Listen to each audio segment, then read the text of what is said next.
ময়না তদন্ত শেষে রাত ১:৩০টায় অ্যাডভোকেট চন্দন সরকারের শববাহী গাড়ি যাত্রা করে নারায়ণগঞ্জ আদি মহাশ্মশানের দিকে। সেখানে দাহ করা হয় তার লাশ। তার আগে নগর ভবনের সামনে অনুষ্ঠিত হয় প্যানেল মেয়র নজরুল ইসলামের নামাজে জানাজা। সকালে মৌচাক বিশ্ব রোডে একসঙ্গে ৬ জনের জানাজা অনুষ্ঠিত হয়।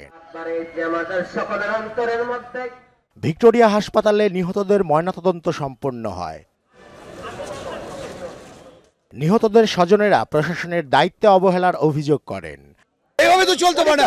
এত বড় একটা হত্যাকাণ্ড, তারপরে এত বড় একটা বিভৎস ঘটনা, সেখানে তারা আসবে, তারা স্বজনদের কাছে লাশ দেওয়ার জন্য যা যা করার সবকিছু করে দেবে। তাদের কাছে দরখাস্ত নিয়ে যেতে হবে কেন? আমাদের সৎকার করতে হবে, গুরুস্থানে নিতে হবে, শ্মশানে নিতে হবে, দীর্ঘ সময়ের প্রয়োজন। উনি কখন আসবে? আমাদের নিজেদের সীমাবদ্ধতার কথা জানান পুলিশের এক কর্মকর্তা।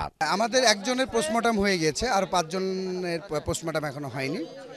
নজরুল সাহেবের পোস্টমর্টম। নারায়ণগঞ্জ সিটি কর্পোরেশনের মেয়র সেলিনা হায়াত আইভি এই হত্যাকাণ্ডের জন্য পুলিশ প্রশাসনের ব্যর্থতাকে দায়ী করেন। নারায়ণগঞ্জবাসী অত্যন্ত শঙ্কিত অবস্থায় আছে, ভীতকর অবস্থায় আছে। আমরা এর অবসান চাই। নারায়ণগঞ্জে আমরা লাশের নগর হিসেবে দেখতে চাই না।